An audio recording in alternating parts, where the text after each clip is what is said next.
What's happening, everybody, and welcome back to week 2 of Cybersecurity Awareness Month. This is cybersecurity for the average citizen. Fight the fish. And so, welcome. As you can see, I've tried to create like a little pink background because my daughter reminded me that, Dad, this is also Breast Cancer Awareness Month, which it is, but it's also Domestic Violence Awareness Month as well. And so keep those things in mind. Do your part, hashtag be cyber smart. Again, this is information that is brought to you by the Cybersecurity and Infrastructure Security Agency, known as CISA. Feel free to check out CISA.gov for more information. Just to recap, defining cybersecurity. It functions off 3 principles of the CIA triad: confidentiality, integrity, and availability. That's what cybersecurity is all about, protecting your data. There is a word that is not mentioned here, which is called repudiation, which is just to say that if you sent an email to someone or a file to someone, that it has guaranteed that they did receive that message or file or whatever the case may be. But that's the purpose of confidentiality, integrity, and availability. It's also known as the IAC, so it's not confused with the Central Intelligence Agency. So keep that in mind, learning that while I'm studying for the CISSP. So thank you, Thor Penderson. Appreciate that. All right. The purpose of week 2, taken directly from CISA's site, is fight the fish. Okay. Cybersecurity Awareness Month. This week, we focus on how individuals can spot phishing attempts. Phishing leads to vulnerabilities that can result in ransomware or other types of malware. Enjoy all those other hashtags. It is said that 90% of cybersecurity attacks start with phishing emails. So, what is phishing? A technique for attempting to acquire sensitive data, such as bank account numbers, through a fraudulent solicitation in email or on a website. You can read the rest of that yourself. Don't need me to do all of that for you. But how many of you have received these messages that seem super urgent? Well, let me tell you how my Monday started for a client of mine. All right. I get an email from this client, and off the bat, I'm like, yep, this is not real. I reach out to them. By the time I reach out to them, they're like, yep, somebody already clicked on the link. And so I also work as a virtual CIO, and it's been a great part of AB Consulting, still growing out that business. I do it part-time at night. Primarily my work takes place. But in this is also from me telling, hey, there's a lot going on. I think we need to get something set up. Nah, don't want to do that right now. Can't afford that right now. Okay, great. Got hit with a phishing attack. Now, I'm not here to deal with the technicalities of corporations. That's a separate thing. I'm really focused on the average citizen who just doesn't or may not know this information. A friend of mine on Facebook she sent some money. She didn't disclose how much money. She got an email. She got a message, through Facebook, thinking that it was someone who she knew, sent them money, found out it was not that person. But let's deal with the email, for instance. So this is the email message that I got. I've changed some things to keep it confidential to my client, but the email looked real legitimate. It had a person's name, but it had no to outside of the individual, but nothing related to the company. The email can appear very legit. This is called social engineering, very sophisticated. I know you all have seen these messages, okay? But if you look and you read these messages, you're going to find a few things that are mistakes. And again, this is not all the cases because these things can look very legitimate. You have to understand the nature of emails. Sometimes when you see that person's name come up, if you click on it, sometimes these email addresses don't even make sense.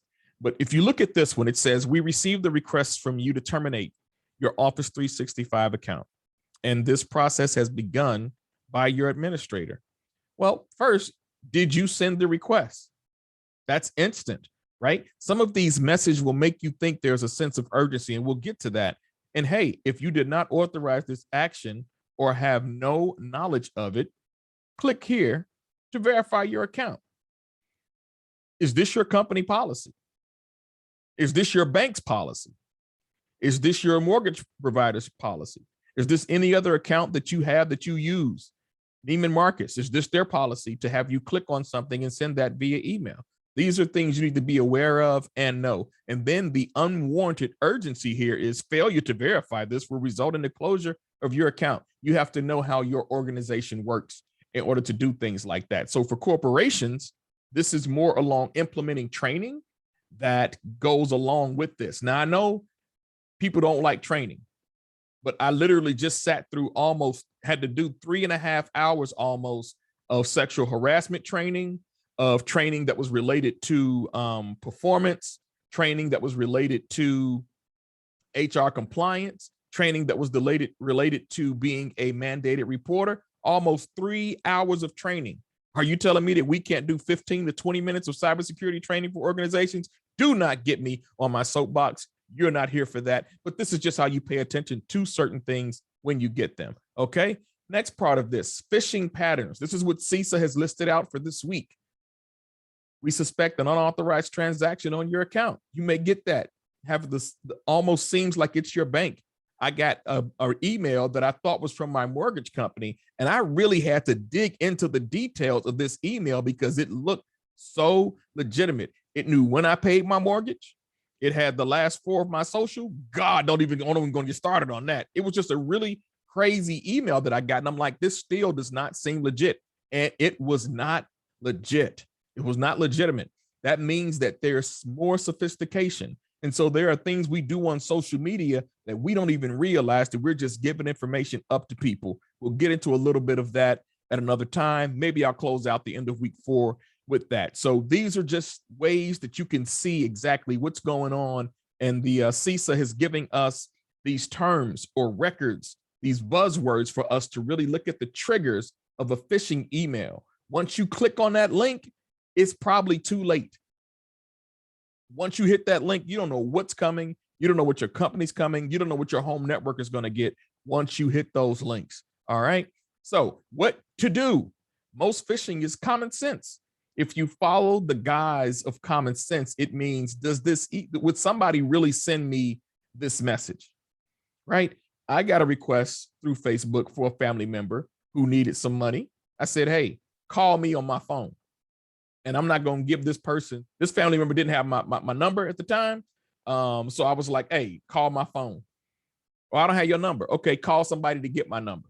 And so eventually they did, but I sent them through these channels and they had a legitimate need that I was able to help out. But I just wasn't going to fork over money because you sent me a message claiming to be a family member, right? You see these messages in Facebook Messenger all the time. It starts off with, how are you? Is that how your friend addresses you? No. So know what you're getting into. Don't click. If in doubt, ask. Pick up the phone, call your bank, call your mortgage company, call your relative, or call your company's IT department. So this is just a crash course because I know you get a lot of spam messages out there. These folks are doing what they're called phishing until they catch the big fish, which is you if you're the head of your household, or it's your CEO.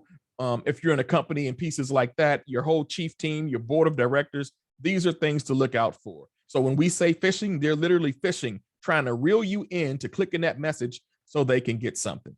So net the fish, fight the fish, stop the fish, don't click unless it's absolutely necessary. Remember what CISA is saying.